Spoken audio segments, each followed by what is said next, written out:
We start with community news. The Latino Pastoral Action Center held a press conference to address concerns about President Donald Trump's administration's anticipated mass deportations and the suspension of immigrant support programs. Our BronxNet reporter Chris Camella has a story. Come on, let me hear you say no. I don't hear you say no.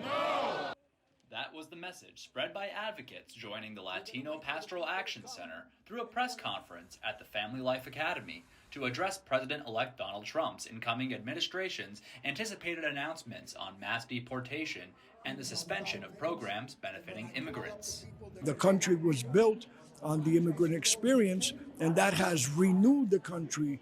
It's given the country new talents, new gifts. I mean, the irony of it is that the president's wife is an immigrant, the incoming president. The incoming vice president, his wife comes from an immigrant family. So it's almost a diametrically ridiculous proposition that immigrants are negative.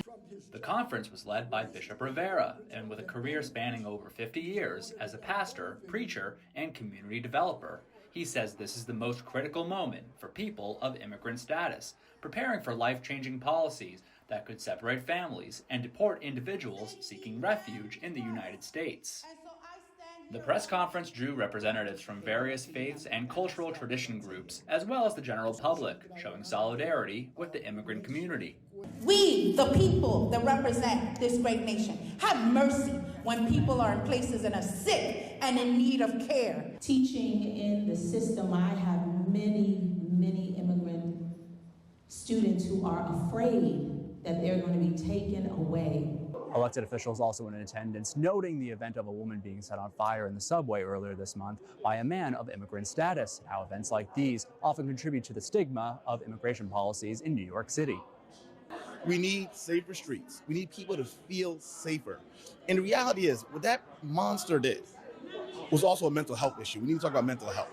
Regardless of your immigration status, a lot of the issues that we're dealing with right now from a crime standpoint, specifically in our subways, is our failure to tackle mental health, which is another issue.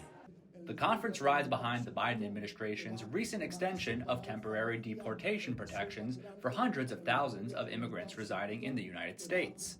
The extension will provide a temporary solution for immigrants facing deportation due to wars, natural disasters, or other emergencies in their home countries. We need to take care of home. We need to take care of our communities, and that means putting real investment into the things that's going to make their lives better. Reporting from West 170th Street, Chris Camella, BronxNet Community Television. Thank you, Chris. In other news, a new safety initiative for city streets and subways is underway.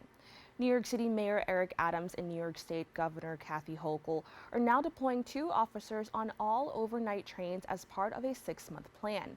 Officers will patrol trains from 9 p.m. to 5 a.m. daily. The plan also includes new platform barriers at over 100 stations and the installation of LED lighting across all subway stations. We'll be back with more Open right after this.